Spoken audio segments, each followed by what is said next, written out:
अखिल चित्रे आपल्या सोबत आपण जी बातचीत करणार आहोत। बँड्रा फोर्टवर जी पार्टी झाली होती त्यानंतर आता नेमकं तुम्ही एक पत्र लिहिलेलं आहे या सगळ्या संदर्भामध्ये, कारवाई संदर्भामध्ये काय मागणी केली? कालच माननीय मुख्यमंत्री महोदयांना पत्र लिहिलेलं आहे। त्याचं कारण असं आहे की माननीय मुख्यमंत्री महोदयांनी रविवारी जेव्हा हा प्रकरण मी व्हिडिओ ट्विट केल्यानंतर समोर आलं आणि महाराष्ट्रभर त्या विषयावरनं प्रतिक्रिया याव्या लागल्या, त्याच्यानंतर मुख्यमंत्री महोदयांनी माध्यमांसमोरच असं सांगितलं होतं की ते कारवाई करतील जर अधिकाऱ्यांनी अशा प्रकारची दारू पार्टी करण्यासाठी तिथे बँड्रा फोर्टवर परवानगी दिली असेल, अशा ऐतिहासिक वास्तूंवर परवानगी जर कोणी दिली असेल तर त्यांच्यावर राज्य सरकार कारवाई करेल।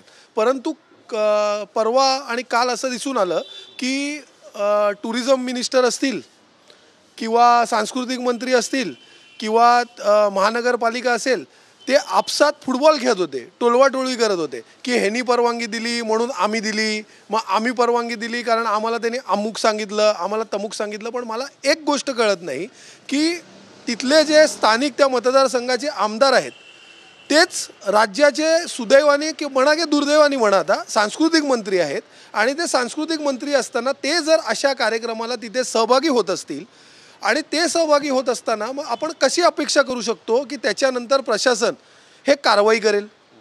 कारण जर त्याच व्यासपीठावर जाऊन राज्याचे सांस्कृतिक मंत्री आहेत आशिष शेलारजी, आणि ते एक महत्त्वाचे मंत्री देखील आहेत या राज्य मंडळात, मग त्याच्यानंतर मंत्रिमंडळात असे महत्त्वाचे मंत्री असताना कसं काय कारवाई करेल प्रशासन? म्हणून मुख्यमंत्री महोदयांना आम्ही विनंती केलेली आहे या पत्राद्वारे की आपण आता ह्याच्यात हस्तक्षेप करून जे कोण एक्साईज डिपार्टमेंटचे अधिकारी असतील, तिथलं पोलीस प्रशासन असेल, कारण सुदैवानी गृहमंत्री जे आहेत तेच मुख्यमंत्री आहेत, म्हणून त्यांनी कारवाई करावी पोलिसांना सांगून। आयोजकांनी जर विना परवाना किंवा खोटा परवानाचा दाखला देऊन जर अशा प्रकारचा कार्यक्रम केला असेल, ज्या प्रकारे माननीय आशिष शेलारजींची काल मी PC ऐकली, त्यांचं असं म्हणणं आहे की परवानगीचा दुरुपयोग करण्यात आला आणि ते तिकडे त्या कार्यक्रमाला गेले कारण मतदारसंघात त्यांच्या ते कार्यक्रम होतं। तर जर ते ग्राह्य धरलं तर आयोजकांवर गुन्हा दाखल करण्यात यावं। तर अशा प्रकारची मागणी हे त्या पत्राद्वारे मुख्यमंत्र्यांकडे करण्यात आली आहे। धन्यवाद आमच्याशी बातचीत केल्याबद्दल। Camera person Yogesh Guravsa, Girish Gaikwad, TV9 Marathi, Mumbai.